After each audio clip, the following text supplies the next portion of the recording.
This guy, in order to dismantle the international ice drug, has risked everything.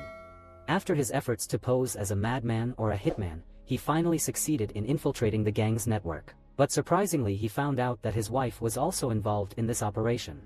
And more surprising, the organization leader was his wife's first love. Why he could take over this special plan? Whether his wife would get deeply involved in this operation to come back with her first love. 2 years ago in Seoul, Jun Mo was a police officer at a small precinct. Jun Mo's gentle wife, Eui Jong, had just joined the Ministry of Defense. Her family had a tradition of serving in the police, so they were disciplined. Because Eui Jong's family held high positions in the government, Jun Mo often felt insecure about himself. It was a beautiful day when Jun Mo's brother-in-law came to their fathers-in-law for a meal. During the meal, Jun Mo was teased by Eui Jong's family for his low-ranking position in the police. If I were him, I might have just left out of pride. But luckily he was also supported by his kind wife. Feeling angry, he came back home and smoked to reduce stress. Back at his desk, he saw the wedding photo of the two of them. And since then he always tried his best, and her wife always tried to earn lots of money. He opened the gift box and told himself he needed to buy bigger jewelry seed than this. At that time, there was a man at a bar called Ji Chun. He was a famous DJ, well known in the underground bar scene. Just with his saying, 2 young men were so frightened that they had to run away.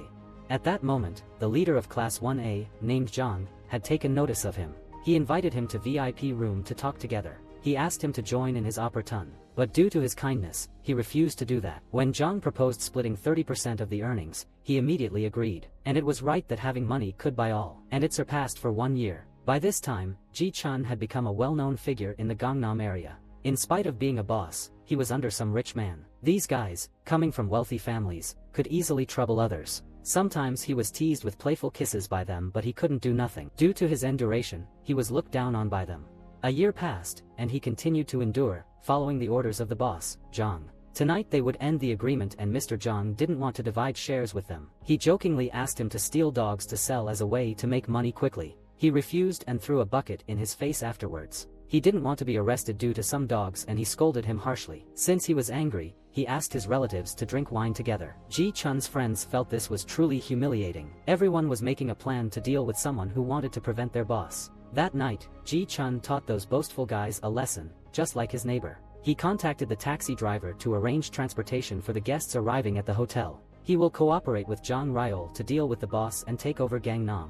Due to getting benefits from this, so Zhang Ryol absolutely agreed. The boss and his crew happily arrived at the hotel to party and dance. But they didn't know that today was their day of downfall. That night, Ji Chun reminded himself that he had to succeed and couldn't afford to fail. At 3 a.m. in the morning, all of Ji Chun's disciples gathered in one place. At the same time, he ordered his men to signal Zhang Ryol to bring his people inside. 2 sides started to gather their things and prepare for their solo. They quickly divided into lots of groups to deal with Boss Dung's disciples. The underlings of Boss Dung were in for a rough time. At that moment, the alarm suddenly went off. All the underlings from both sides gathered together. He approached closer and beat each other. Both tigers could not share the same mountain, so they were determined to find out the winner.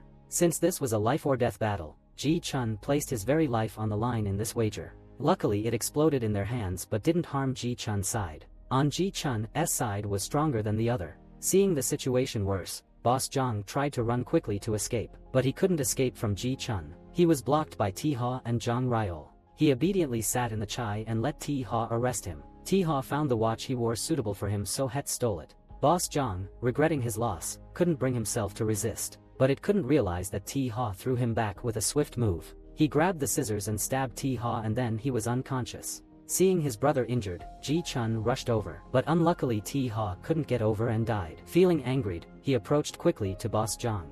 Ji Chun abandoned his plans entirely. He used the knife and stabbed in his stomach for many times to revenge for his mate. The next day, Ji Chun went to Busan to meet the old master. Ji Chun informed the old master that Boss Zhang had betrayed their gang. He had cooperated with other partner to do business the red-clawed rooster in his gang. He also took photos and brought to the older master for evidence. Ji Chun pretended to be Boss Zhang, who had fled before being discovered. The older master was suspicious and he didn't trust Ji Chun a lot. Ji Chun at that time set the condition for the older master. Each month, he would provide the old master with 50 million won.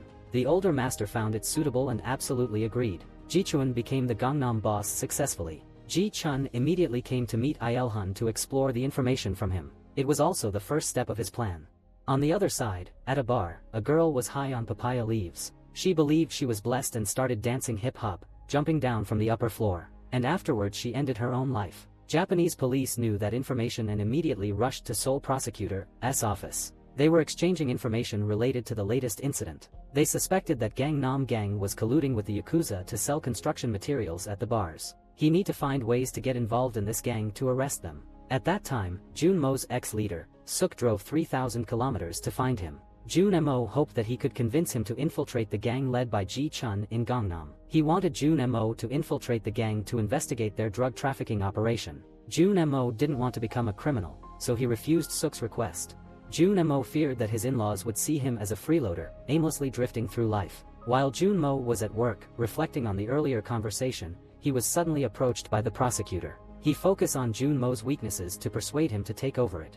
He showed that Jun Mo's father was a man of integrity, but living in poverty. Because of his father's condition, Jun Mo felt he couldn't get promoted. Hearing this, Jun Mo became angry and walked away. The prosecutor's words awakened Jun Mo's fighting spirit. To avoid being looked down upon by his in-laws, he immediately accepted the mission. He proposed to the prosecutor that he should be promoted 2 ranks. He accepted the proposal. Jun Mo needed to get close to the leader of the Gangnam Gang, Ji Chun.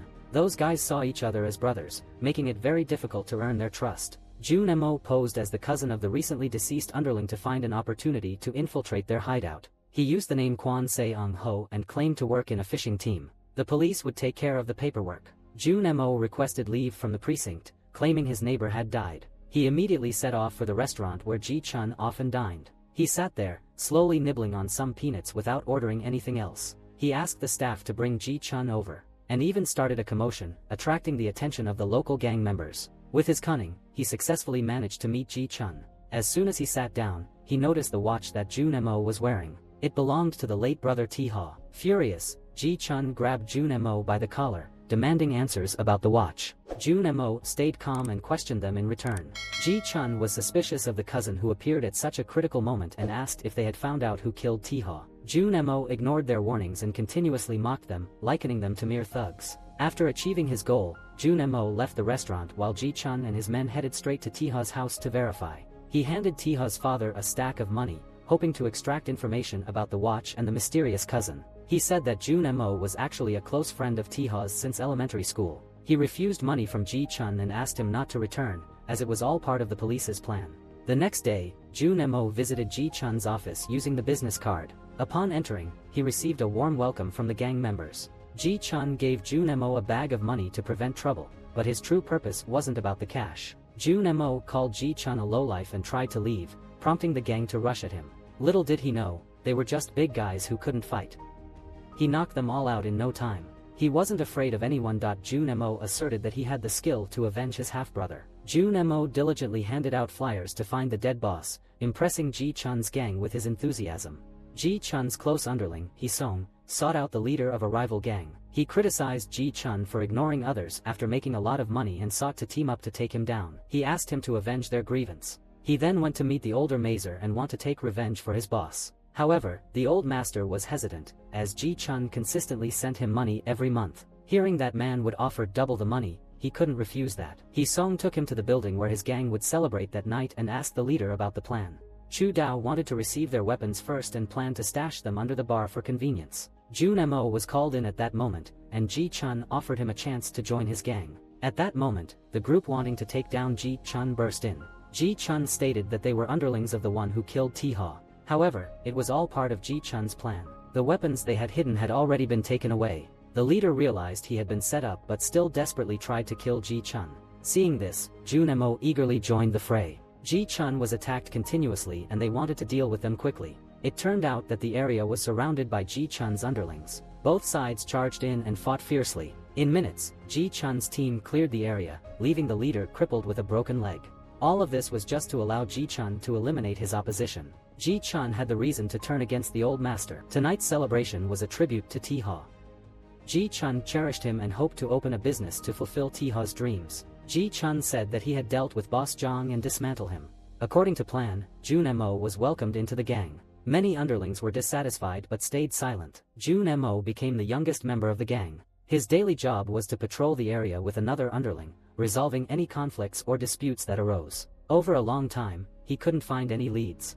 Meanwhile, Eui Jong worked in Seoul, unaware of her husband's situation. She felt quite comfortable during her interrogation, trying to persuade the student to provide testimony for a lighter sentence. Today, she accidentally called home and learned that Jun Mo had resigned from the police precinct. She contacted with him and arranged a time to eat together. He lied to his father, Yongja, saying he needed to go out for some personal matters. Luckily, he was gullible and quickly agreed. Eui Jong sat calmly eating rice cakes, waiting for Jun Mo to share what was happening. He just admitted that he was working undercover to catch traffickers. Before she could react, Ji-chun and his crew suddenly appeared. Jun Mo panicked and prepared to explain. Unexpectedly, Eui Jong and Ji-chun were already acquainted. Ji-chun even knew that she was a police officer. Jun Mo was immediately knocked down and questioned about why he approached the police. He tried to explain that they were childhood friends. He asked Eui Jong for help because his father was detained, but they didn't trust him. This coincidence was unexplainable. Ji-chun was lost in thought. He had a necklace similar to the one in Eui Jong's jewelry box. They met each other in church of high school and EU gave him that necklace. They both had feelings for each other at that time. One day, Ji-chun's family faced a crisis, and they lost contact from then on. Eui Jong visited the hospital to see her mother and shared her feelings about Ji-chun. They knew he was involved in organized crime and felt regret about it. Ji-chun immediately wanted to investigate Jun Mo's background and Eui Jong's husband. She was worried and called to check her husband. Jun Mo was always concerned about the relationship between Ji-chun and his wife. Eui Jong was very disappointed that Senior Suk allowed Jun Mo to take on such a dangerous mission. However, the police continued to wait for the next developments. The henchmen quickly obtained information about the two and brought it to Ji-chun. Jun Mo's information was not concerning and they need much time to verify. He also found the Eui Jong's husband. After seeing the person's face clearly, Ji-chun called Jun Mo in. He was so severe to face up to Ji-chun. Fortunately, the police promptly exchanged the photo of the husband for a fake one. Ji-chun asked Jun Mo to know that between Ji-chun and him, who was more handsome. Jun Mo escaped his suspicion. That night, there was a group of people gather at his building. Jun Mo also escaped in time to rescue his boss. While Ji-chun was alone and unsure of what to do, Jun Mo burst in and shouted him as Ji-chae-on, which drew other attention. Both sides immediately fighted each other fiercely. Ji-chun held a gun, ready to shoot, but hesitated for fear of hitting Jun Mo. The group quickly withdrew. Ji-chun took Jun Mo to bandage the wound for him. They thought that it was due to older master's disciples to deal with Ji-chun. Ji-chun recalled the moments that Jun Mo saved him. Ji-chun chose Jun Mo as his safeguard, ignoring other disciples. It turned out that they were policemen. The goal was to help Jun Mo gain Ji-chun's trust. Afterwards, Jun Mo had chance to live next to Ji-chun's room. He successfully embedded himself in their base. Ji-chun asked him whether Hyung was cool and easygoing as ever. That friendliness made Jun Mo felt grumble. He and Jun Mo went to the hospital to visit Eui Jong's mother. He made an excuse that he couldn't go in fear of revealing his identity. Older master came to Japanese to make a plan for solving Ji-chun. He wanted to manage the Gangnam area himself. But the Kamimato's disciples didn't agree since Ji-chun always considered him a dad. The old man ignored the advice and did things his own way. Eui Jong's mother still remembered Ji-chun and always cherished him. She was regretful when his mother happened in the accident. They strolled closely together, under Jun Mo's puzzled gaze. She also advised Ji-chun to find another job to have a stable life. At that moment, Kamimato phoned him. He called his father affectionately to implement according to the plan. Kamimato eliminated the older master while one lucky disciple managed to escape. That day, Ju Chung along with his two disciples went fishing together. This was a good opportunity for Jun Mo to find a clue. While cleaning up, he also asked for some information. Everyone would go outside to play, just Jun Mo was inside to safeguard. He found a way to cut the power and used a camera to photograph the documents in the office. Jun Mo carefully wrote all the date of birth in Gangnam organization to note the passwords Ji-chun room. But it was untrue. He suddenly remembered his wife's birthday and tried entering it. To his surprise, it actually unlocked. He set aside his anger and photographed everything. However, the suspicious point was their frequent fishing trips. But they didn't have any specialized equipment. The Japanese police discovered the older master's ID documents by the seaside. They suspected that the perpetrator had disposed him in the sea. On the way, a young man drove to a clothing store. This guy supplied all clothes for some disadvantaged wives. He hid the items in a jewelry box and delivered them to the wife. But suddenly a few of Ji-chun's rivals appeared and beat him. He wanted to inquire them that he sold them for whom. Although he didn't want to disclose, but having been tortured, he disclosed. Suddenly, two henchmen noticed that the flashlight belonged to the police. It was dropped the day the group attacked Ji-chun. He thought of the purpose behind the police's plan. The person behind the sales to this young man was Ji-chun's gang. When they arrived, a tall guy nicknamed Baby took the other guy's watch. The leader kept slapping him. A group left this man stay alone. They took the left guy behind them. They didn't know Ji-chun and his car were following closely behind. They frantically began to stab at his vehicle. Just in 1 minute 30 seconds they were unconscious in front of their rivals. Meanwhile, Jang Ryol called Jun Mo to join him in a secluded place to meet Ji-chun. When Jun Mo arrived, he witnessed them beating the leader from earlier. They tortured this guy brutally. Ji-chun silently handed a gun to Jun Mo, ordering him to shoot the man to prove his loyalty. Jun Mo was tenseful and aimed his gun at him while receiving encouragement from Ji-chun. He was helpless and just complied. After being forced to fire by Ji-chun and the other henchmen, Jun Mo took the first shot but missed the target. He seemed scared and couldn't kill anyone, but they required him for the next turn. During his disappointedness, Jang Ryol helped him kill that guy. He encouraged Jun Mo, saying that handling someone for the first time was never easy. It would take him a lot of time to adapt this. Ji-chun's disciple came to the place where Jun Mo was living now, but all information was not clear enough. Only the father, sitting idly, was confirmed to be using banned substances. Ionje suspected that Eui Jong would ask Jun Mo to provide information for the police investigation, but Ji-chun always trusted Jun Mo because it was their father's imprisonment that brought them together. Ionje felt unsafe when Jun Mo joined his gang. They constantly faced misfortunes and Jun Mo's spirits were not fine that time.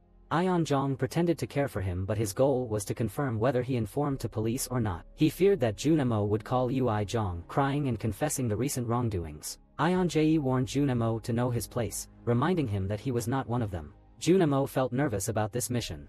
After his attempt, Ji-chun started to suspicious of him. So the police asked Ui Jong for help to meet Ji-chun and speak well of Jun Mo to gain his trust. She immediately called Ji-chun and asked for a drink. He agreed happily to go with her. He asked Jun Mo to take him to the meeting place, but on the way, they didn't say anything to each other. Upon arrival, he reminded Jun Mo to wait for him here. When seeing Ui Jong, he felt so angry. Why could they let his wife get access to this dangerous guy? But the police would do everything possible to complete their mission. Meanwhile, inside, Ui Jong thanked Ji-chun for visiting her mother in the hospital. He always kept their photos at the church, which touched Ji-chun deeply. They remembered this was also the place where they had the first kiss each other. She asked him to help Jun Mo more. The atmosphere in the car made Jun Mo grumble. Seeing Ui Jong and his first love talk together, he felt uncomfortable. Ji-chun was curious why Ui Jong's husband hadn't come to visit her. All the nurses considered him as a son-in-law. According to the first plan, Ui Jong said that she had divorced, but no one knew. This made Jun Mo feel more grumble. Ji-chun advised Jun Mo that they would visit Ui Jong more frequently in the future. Ji-chun was so happy that he didn't want to investigate more often, but it was the unexpectedly continuous hurt. That night, Ui Jong's mother passed away. She was sorrowful since no one shared her grief with, but Jun Mo knew that information from Ji-chun. He always caught every information around Ui Jong.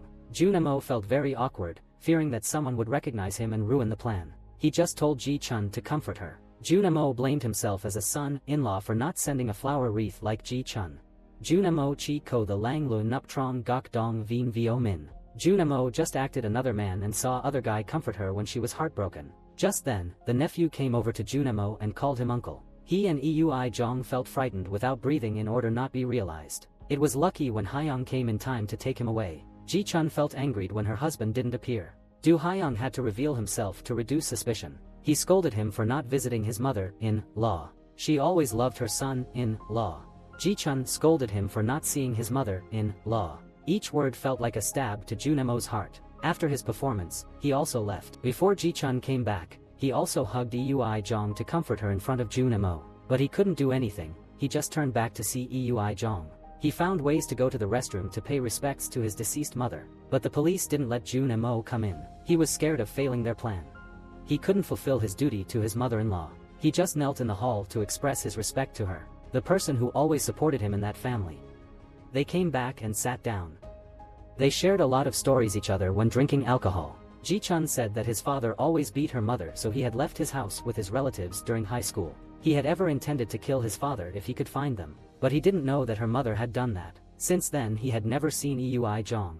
Jun Mo frankly expressed his desire like Ji-chun. Now he wanted to succeed at all costs. Ji-chun also agreed, on the condition that Jun Mo and Ui Jong came together smoothly. Just taking the first step made Jun Mo want to retreat.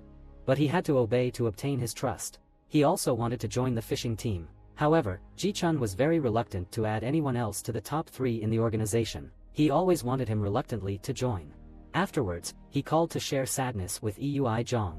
He apologized for not visiting the mother. He said sorry to her for getting involved this problem, and he apologized for not being good enough to support his mother and wife. He ended the conversation and said that he loved her so much. Yongjae met with Jun Mo privately to ask where the boss was yesterday. He claimed that Ji Chun had told him, but he kept questioning Jun Mo. He just said that they had visited T-Ho. Then he kept silent. Fortunately, Zhang Ryol met him, which finally made him stop the conversation. Jun Mo hoped that two of them could cooperate. He advised him to be aware of each disciple that he wanted. They needed to find a way to make more money like the higher-ups in the gang. They temporarily considered themselves allies. The henchman of the old man hurriedly brought money to the Jaejin gang. He brought the picture about the cooperation appointment between Mr. Zhang and Hisong. This picture was aimed at getting the boss's trust. He brought lots of money here to ask them for solving Ji Chun. Afterwards, disciples of Jaejin organization found to meet Ji Chun's disciples. They offered various conditions regarding money, status and power to draw them to their side. They also found to meet some seniors in the gang and persuaded them, encouraged them to betray Ji Chun and promised to give them higher positions. Zhang Ryol was also approached by someone from the Jaejin group. They wanted him to provide the itinerary of Ji Chun. Today, the boss was supposed to go fishing, but Hisong couldn't go because his wife was in the emergency room to give birth. Yunjae wanted to take Zhang Ryol along, but Ji Chun just wanted to take Jun Mo along. Was this a confirmation that he was a police officer? It was raining so heavily that Ji Chun started being on the way. Jun Mo felt so curious. Why switch cars and go fishing in the middle of the night? Yet Ji Chun said nothing. Yunjae's car behind suddenly got a flat tire, so they had to let the boss go ahead. Suddenly there was a few cars absed by Yunjae was standing and chasing after Ji Chun, and afterwards they closed in and surrounded them. Feeling unsafe, Jun Mo turned the car back and escaped that surroundings. But the old car was too slow to overtake them. The car crashed into the ditch and couldn't no longer move. They came and attacked them fiercely. They smashed the car door and aimed a knife directly at Ji Chun's throat. Jun Mo used the gun and shooted them many times. He found ways to escape and began to fight them back. Although they could beat well, there were so lots of rivals, which made them exhausted. Yunjae was nervously checking his watch at that moment. Meanwhile, Jun Mo and Ji Chun were fighting desperately to resist. Jun Mo tried to protect the boss. Ji Chun suddenly realized that all the incidents today were meant to trap him. When the boss's henchman charged at Jun Mo with a sword, Ji Chun snapped to attention and shot him. Yunjae did not accept the betrayal of the organization. Seeing the danger, he quickly drove in, took down a few enemies, and rescued his brother and Jun Mo. Ji Chun tried to stop Jun Mo's bleeding while continuously calling him to stay awake. He immediately took Jun Mo to the hospital. He was seriously injured. Ji Chun sat in front of the emergency room. Yunjae was also worried about him. Ji Chun recalled the incident with Chinese side happened on the way. He would take over this. Yeo Jae reminded him to inform the Japanese side, but he seemed cold and chased him out.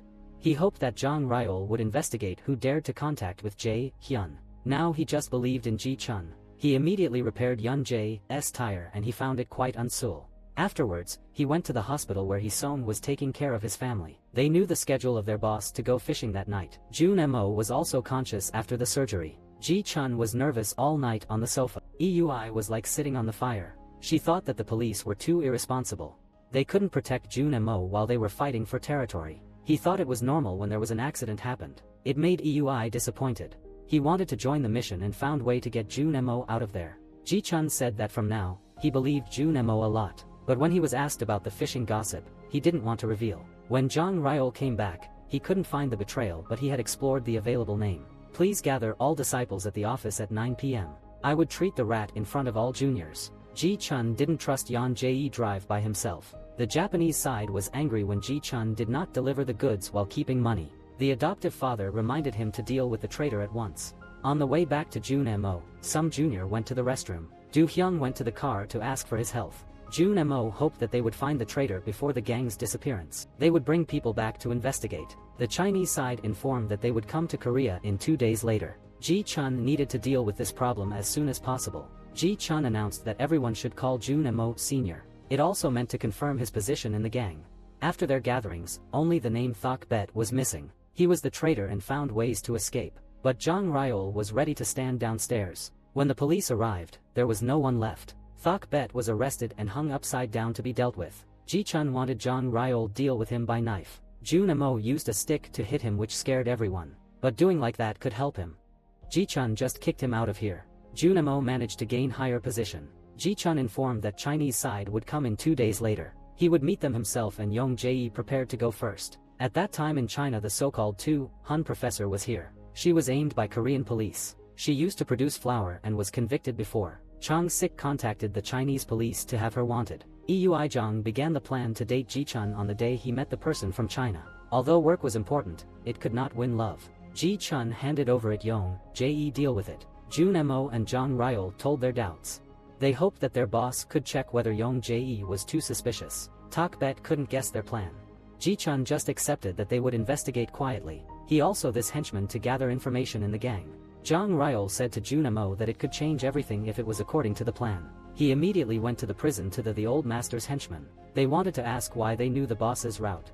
After gathering the information, they killed him. Ji-chun suddenly wanted to drink Yong Jae. He also realized that Ji-chun was suspicious of him and scolded him, but the boss still believed them. Just then, Jang Ryol called to say Yong Jae was innocent, easing Ji-chun's mind. Yong Jae feared that the boss was getting too close to the policewoman. Unfortunately, they missed their conversation. No matter what happened, he could get married with Eui-jong. This made Ji-chun feel unhappy. He wanted Jun Mo take some Chinese customers instead of Yong Jae. On the other side, Jun Mo và Eui-jong could meet each other after a long time. He was afraid that his wife would be so sad after the funeral. But Eui-jong was worried about her wife's injury. They just took care of the other's hurt. Yong Jae was still not satisfied when his BSSS trusted Jun Mo so much. The boss also missed the important appointment to have a date with the policewoman. He felt bothered, but he didn't want to interrupt his boss.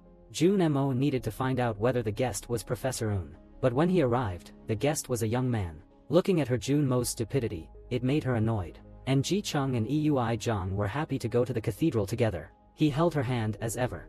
Jun Mo wanted to get some information, but she found him quite bothering. He just knew that she was of Chinese Korea descent. After safely taking the guest to the hotel, Jun Mo reported to Do-hyung. But when Jun Mo heard that Eui-jong met with Ji-chun again, he couldn't be calm anymore.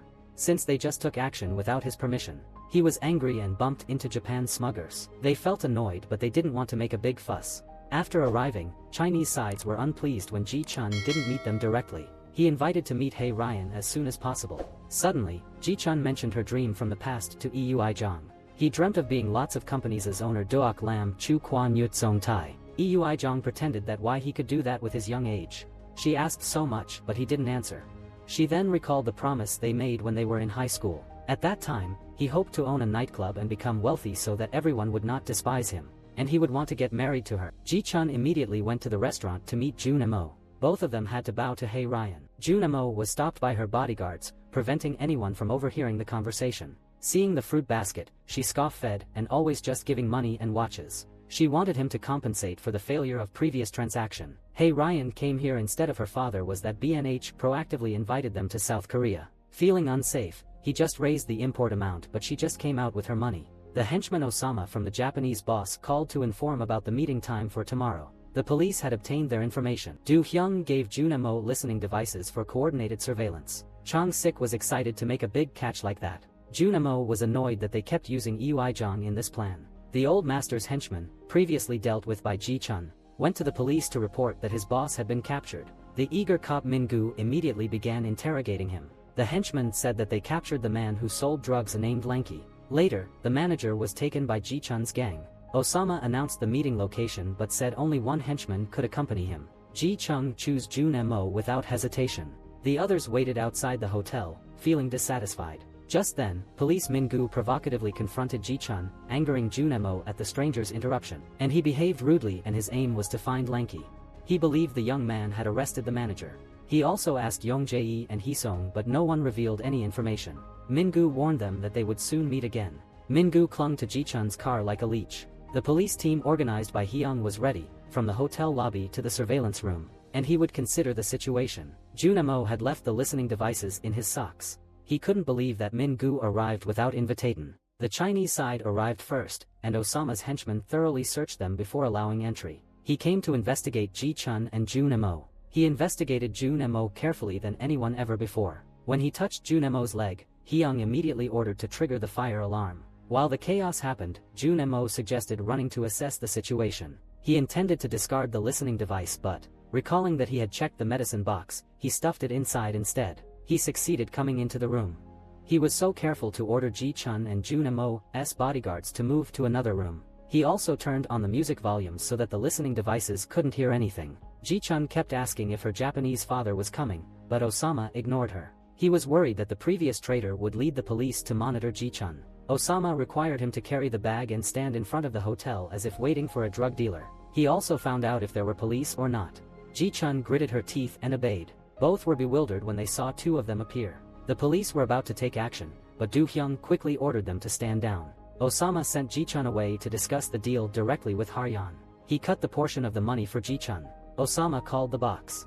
It turned out that he was taking advantage of Ji-chun, because he didn't want his name linked to drug trafficking. If the Japanese police investigated him, they'd only discover that Korean gangs were smuggling drugs into Japan, and he would let Ji-chun take over all responsibilities. Hae Jun could find new partner to replace Ji-chun. He was always ready to raise up to 15% to buy her merchandise. After surpassing enough time, Jun Mo and Ji-chun immediately returned to the room. Min-gu also wanted to take action when he caught a whiff of something enticing. Meanwhile, Yong-jae quietly saw Do-hyung's car. Jun Mo kept talking but the bodyguard remained silent, so he thought that he couldn't understand Korean. Seeing that they had nothing left to smoke, they even gifted a lighter as a meeting token. Min-gu charged like a rabid dog. Jun Mo proactively blocked the way to give everyone's chance to escape. No matter how crazily he acted, Jun Mo stood his ground. They immediately rushed in to exchange blows. The cop was no pushover, and Jun Mo struggled against him. When he faced trouble, the police rushed to separate him and gave Jun Mo a chain to escape. Ji-chun trustfully felt worried about his henchman. When Haryan saw the blood on Jun Mo's back, she thought that he was making a big fuss, since he just approached in without any purpose. Despite her dissatisfaction with Jun Mo's behavior, she had the bodyguard bandage his wounds. She was also interested in doing business with someone as reckless as Jun Mo. Min-gu was crazy when hearing from the receptionist that no one ordered the room, and then he left away. Haryan said that Chinese side wanted to eliminate Ji-chun. He agreed to double the price, but she didn't care about the money. Haryan always prioritized trust in her partnerships. She was curious about why made Jun Mo always want to protect his boss. He simply said he trusted Ji-chun and hoped that Hae Jun would also trust them in this operation. Even the bodyguard also found Jun Mo sincere and kind. She called Osama to inform him that she had not yet decided whom to cooperate with. Then he absolutely called Ji-chun. He said that he would stop this current transaction since perhaps the police knew. Haryan suggested that Ji-chun let Jun Mo be her guide. She wanted to buy some real estate here.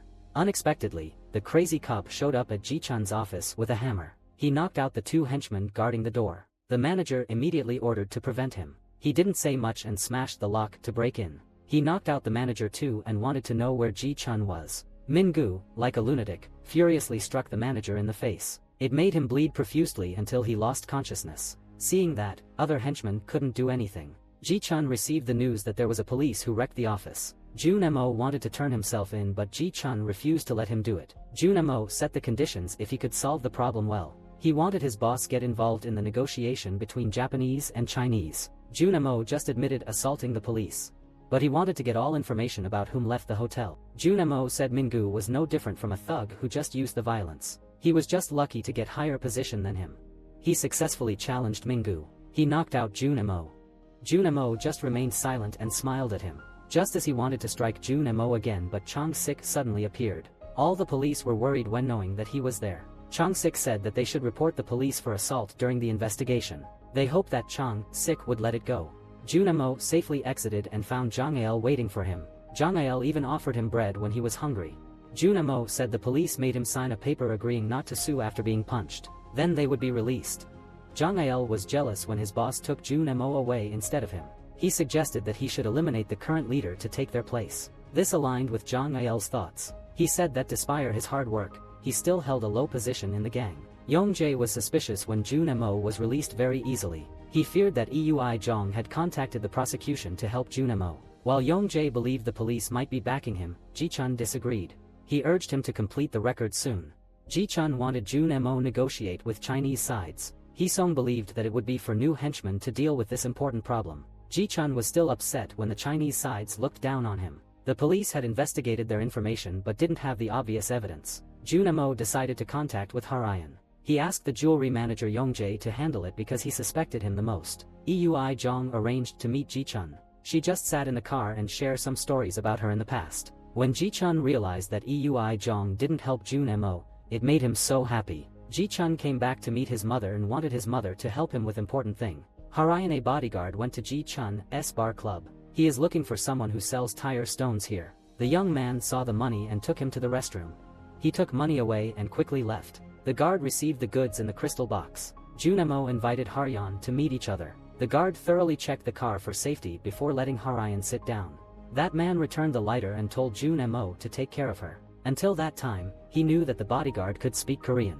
Yeon Jae approached the detective and asked him to thoroughly investigate Junemo's relationship with the other person. He was willing to pay 3 times as much for him to take the job. Ji-chun took her mother to the cathedral and received the phone call from the detective that Yeon Jae had arrived to investigate. Junemo took Harayan to the Stone Age relics. He couldn't introduce this new place, which made me smile. Junemo knew that Harayan came here just to shake off the police. She took Junemo to the restaurant for a meal. He hoped she would continue the deal with Ji-chun. Harayan had the guard pour the jade into a cup and invited Junemo to try it. He wanted to raise the cup when Harayan stopped him. She said that Ji-chun hid the number of goods they intended to export to Japan to sell to Koreans. That's why she couldn't trust the transaction. Junemo decided to directly ask his boss to get involved in the deal.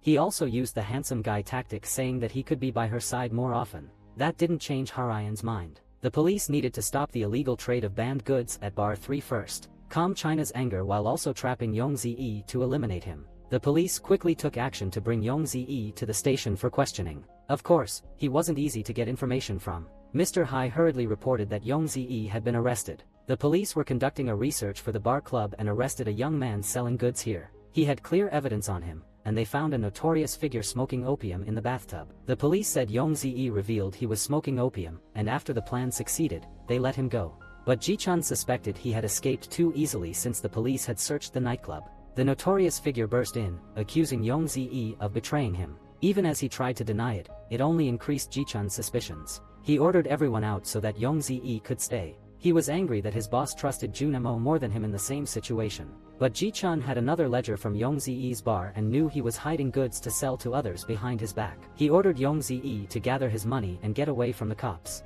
Yong Zi thought making money wasn't wrong. Yong Zi himself has ambitions and is unwilling to be driven away. He advises Ji-chun, who is completely misjudging the situation. The ones to avoid were Junemo and Eui-hong. What he said has crossed Ji-chun's limits. Yong Zi reluctantly returned the watch and immediately left the place. Junemo stood by, showing concern for Ui. Just then, Harayan called. She would give Ji-chun a chance by accepting a personal apology from Junemo. He promised not to disappoint the older brother. Just as Yong Zi was leaving, Zhang Ryol blocked the elevator. He wanted to vent his frustrations over years of injustice. Yong Zi was not someone to be easily provoked. They fought fiercely, but he was no match for Zhang Ryol. Yong Zi quickly got overpowered by Zhang Ryol, who warned him never to return. Ji-chun prepared to wait Eui-jong, and he had a big surprise for her. He invited everyone from the church to hold a small memorial for Eui-jong's mother. This deeply moved and grateful her. While Ji-chun waited outside, he accidentally overheard a conversation between the elders and Eui-jong. He noticed something unusual and suspected Eui-jong lived elsewhere, contrary to his findings. He immediately called the detective to confirm again. Ji-chun took Eui-jong to a cafe, hoping she would sit with him for an hour so he could admire her more.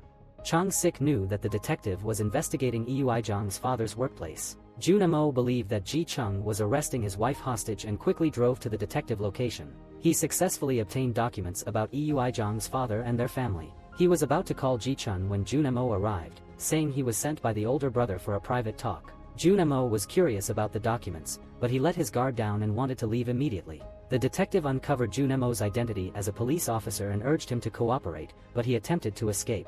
Junemo was knocked down. He ran to the rooftop, intending to jump to the neighboring building. He tripped on a wire and fell. Junemo, terrified, watched him struggle for breath and discovered his identity in the documents. Eui-jong asked to leave after waiting too long.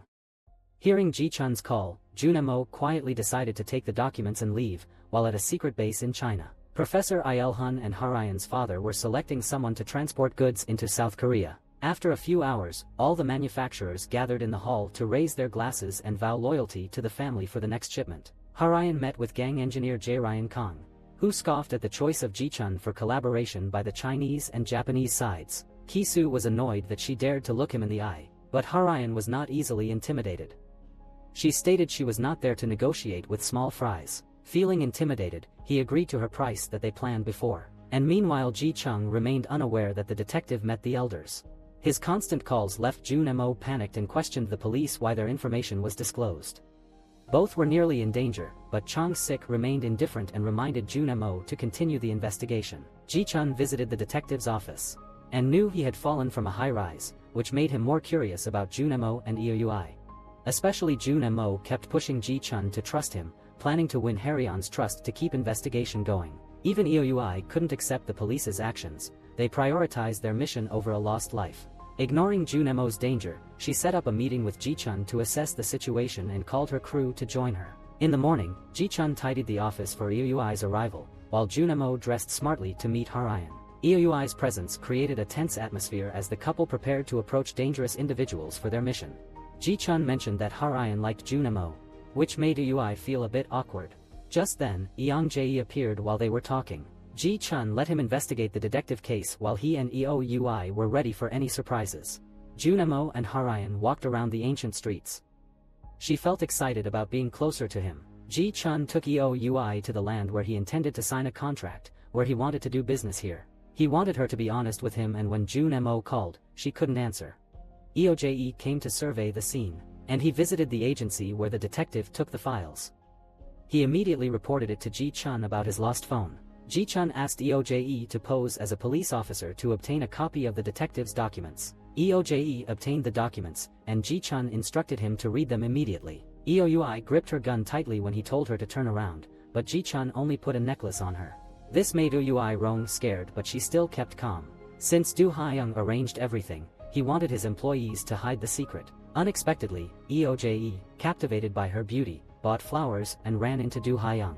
And everything became complicated when Officer Min-gu caught sight of the detective's case. Since the detective was working with Ji-chun, Haryeon happily played with Jun-mo. Afterwards they went to the restaurant for a luxurious meal. Jun-mo hoped that Haryeon would select one who transfer goods. She made another suggestion. The price and shipping volume doubled for the collaboration with Ji-chun, making it too risky. But she ordered Jun-mo to make up his mind by himself without his boss's permission. Min-gu also surveyed the scene and found out the lighter behind it. On the way back, Eoui hoped Ji-chun would explain his suspicions. He admitted being involved in gang activities. He once thought they met again due to the fate, but since she and Jun-mo appeared, everything changed negatively. Eoui explained she approached him because Taeho was murdered, claiming to be Jun-mo's cousin and Ji-chun's brother. He felt angry when seeing that Eui-jong considered her incident suspects. Regardless of it, she said that she always believed Ji-chun. She spoke sincerely, touching Ji-chun, especially when she said, "I love you." Ji-chun couldn't hold back his emotions and kissed her.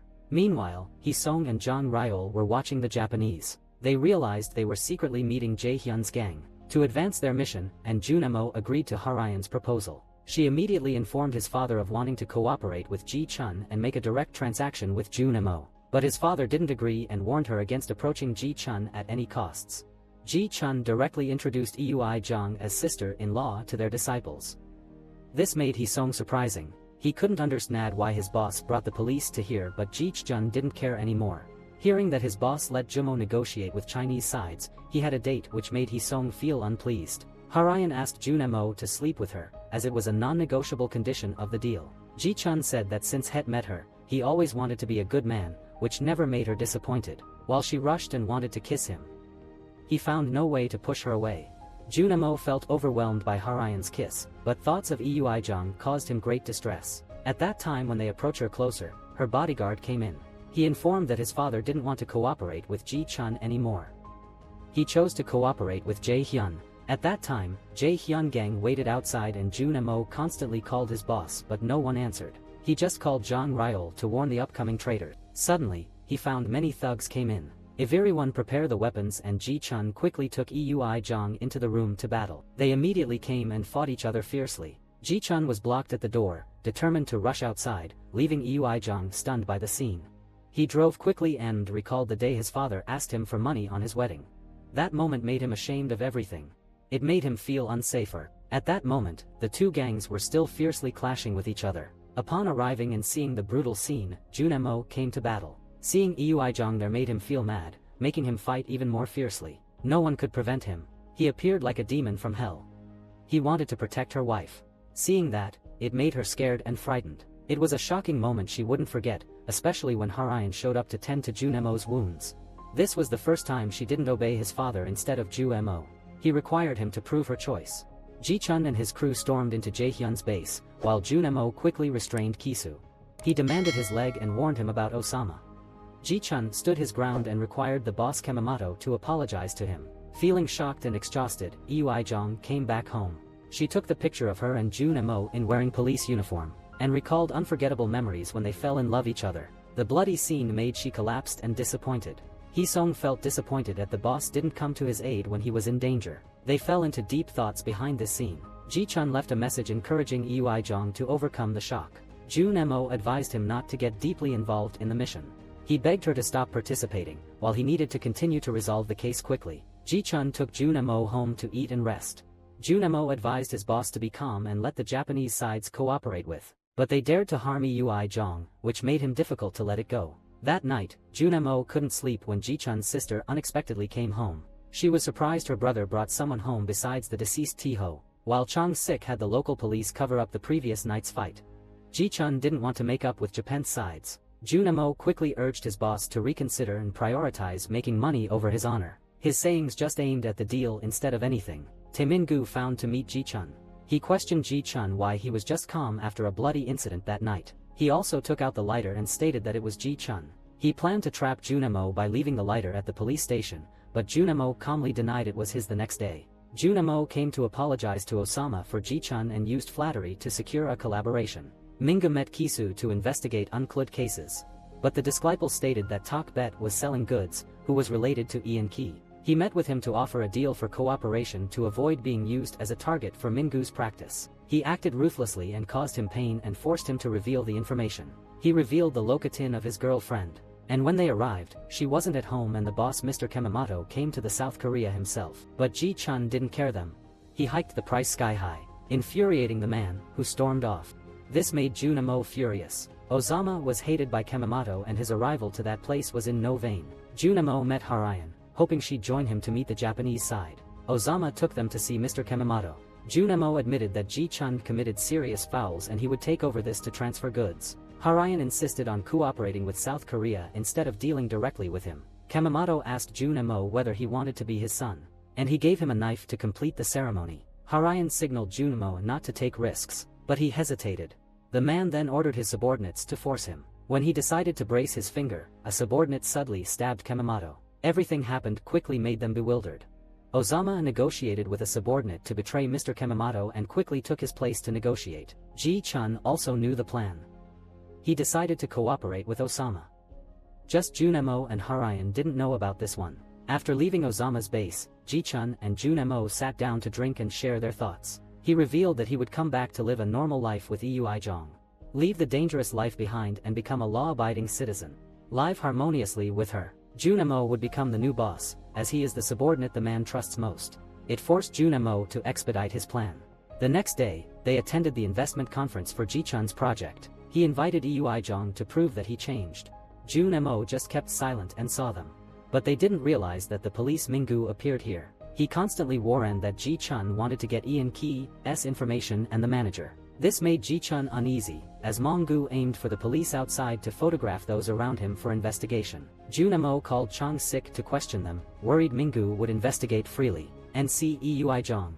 He feared Ji-chun would be captured before they could act. That evening, Harayan, invited to dinner as Jun Mo's girlfriend, rudely asked about Yu-jong, the corrupt police officer. She claimed to produce sparkling water, making the atmosphere awkward. During the conversation, Harayan confessed her feelings for Jun Mo. Yu-jong felt uneasy but then became very concerned about Ji-chun, which annoyed Jun Mo. Harayan invited him to drink with her and showed her genuine feelings for Jun Mo. She wanted to live a peaceful life with. She also made a fake identification to live in Korea for a short time. Mingu instructed the two subordinates of the manager to list the names of those involved in the illegal trafficking network. He checked for any names linked to Ji-chun. The subordinate added Park Ji-ae, a key figure who confirmed the delivery for Yankee. Mingu let him call that person.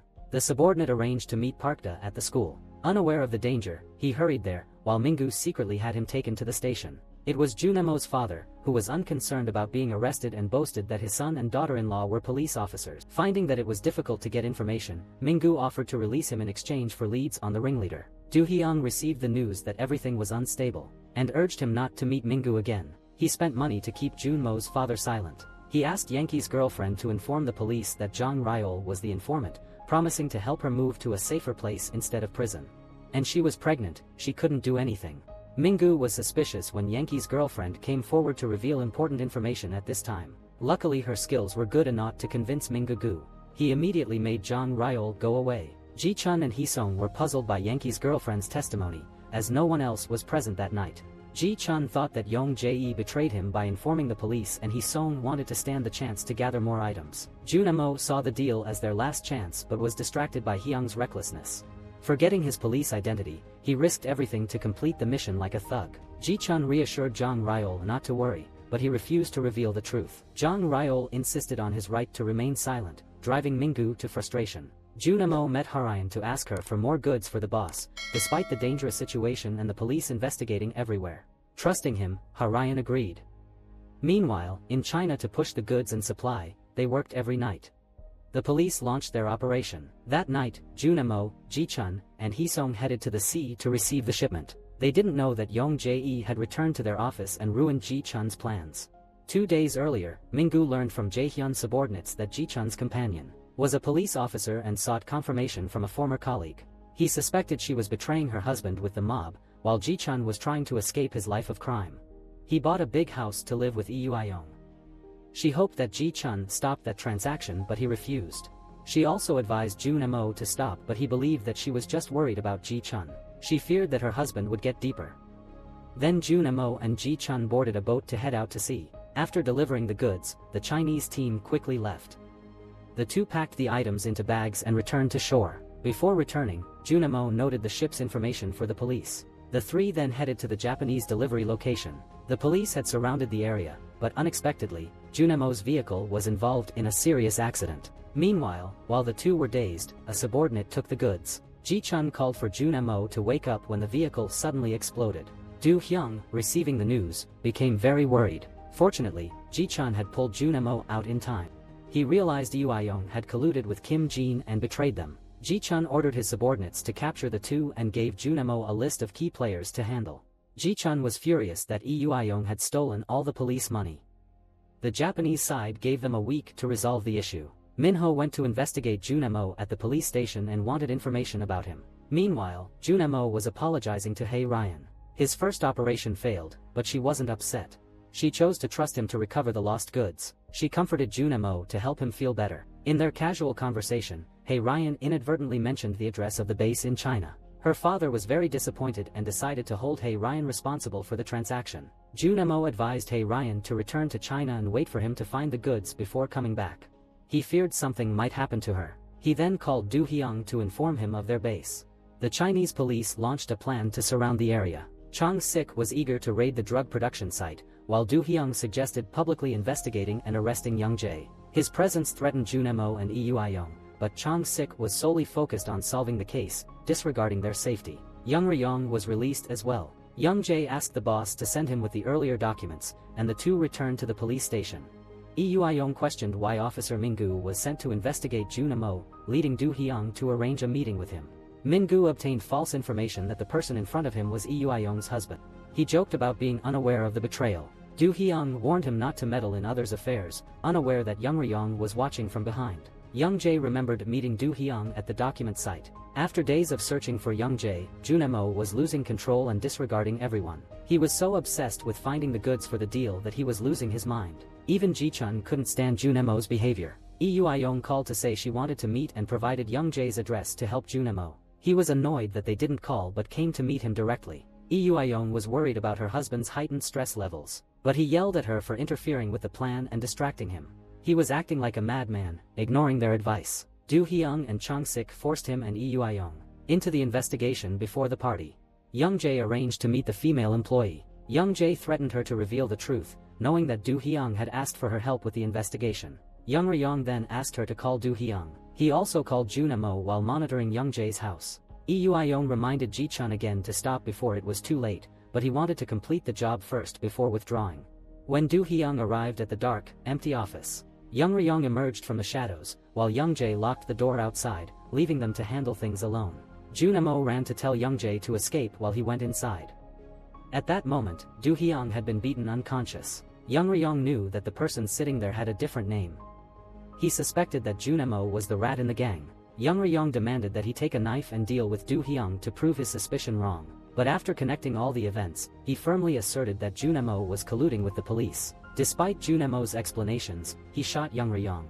With no other choice, Junimo charged at him to attack. The police arrived just in time to stop the two and arrested Young Ryong first. Meanwhile, Junimo held the injured Do Hyung in pain, who weakly reminded him to remember his identity as a police officer. Upon Ji-chun's return to the office, his subordinates had turned against him. Young Ryong revealed that the boss wanted to go solo and abandon them. Ji-chun was shocked that even Hee-sung had betrayed him. It was all over. Officer Min-gu arrested Ji-chun for murder, revealing their prior collusion to steal goods. They made a deal with Min-ho to eliminate Ji-chun and send him to prison, hoping Min-ho would support the gang. They offered him a large building as part of the deal. When Eui-rong arrived, she saw Ji-chun handcuffed and being led into a police car. She drove closely behind. Junimo sat outside the emergency room in fear. When Chung-sik arrived to report the situation, it left Junimo feeling extremely exhausted. If Ji-chun was caught, their investigation would end. Junimo sped up and crashed into Min-gu's car to help Ji-chun escape. Do Hyung didn't survive, but he lied about recovering so Junimo would continue with the plan. Sometimes he wanted to stop the investigation, but things didn't go as planned. The police had to arrest all the buyers to pressure Youngjae, which also reduced their drug consumption. When their customer base dried up, they would look for other suppliers. Harayan's bodyguards came to demand the good. Their disrespectful attitude prompted him to issue a warning. Youngjae proposed a meeting with Harayan for negotiations, aiming to contact someone in Japan to sell a large shipment. Eui-jong was shocked that Chung-sik had concealed Hyung's death from Junimo, believing sacrifice was necessary for the investigation. Youngjae instructed Min-ho to monitor Eui-jong and Harayan to catch Ji-chun and Junimo, as they would definitely make contact. Harayan met with Youngjae's group, inspected the goods, and agreed to share the delivery location in Japan.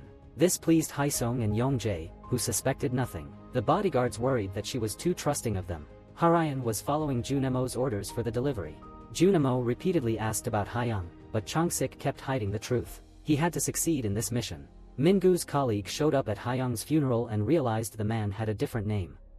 The woman with him was not Eui-jong. Min-gu was excited to uncover the secret. He quickly followed Harayan to the hotel, excitedly showing photos of Junimo and Eui-jong as police officers. They were married, leaving Harayan in a panic. He hoped she would reveal Junimo's location so he could handcuff him. Harayan reflected on the betrayal and remembered Junimo's warning about China. She decided to give him a chance to tell the truth. Junimo advised Harayan to leave for Hong Kong for safety instead of arresting her. Later, she dealt with Min-gu to protect her team, a fitting end for him. The bodyguard warned her of another police officer's presence and urged her to leave quickly while he distracted them. For the first time, Harayan was filled with fear as she hurriedly left the hotel with her face covered in blood. Yang Jae waited for the Japanese recipient, and the transaction went smoothly. Junimo revealed his identity as a police officer. He aimed his gun at Ji-chun and handcuffed him, leaving him stunned.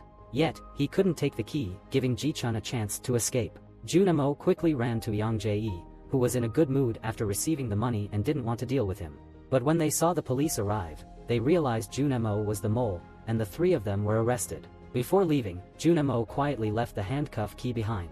He still didn't want Ji-chun to go to prison, while all the subordinates were arrested. In China, the police thoroughly raided the base, and Osama was caught on site. The dangerous investigation officially came to an end. Harayan left South Korea, but she carried a wound that would never heal. Do Hyung tragically sacrificed himself, leaving pain in the hearts of Eoi, Jong, and Junimo. But nothing could return to how it was before.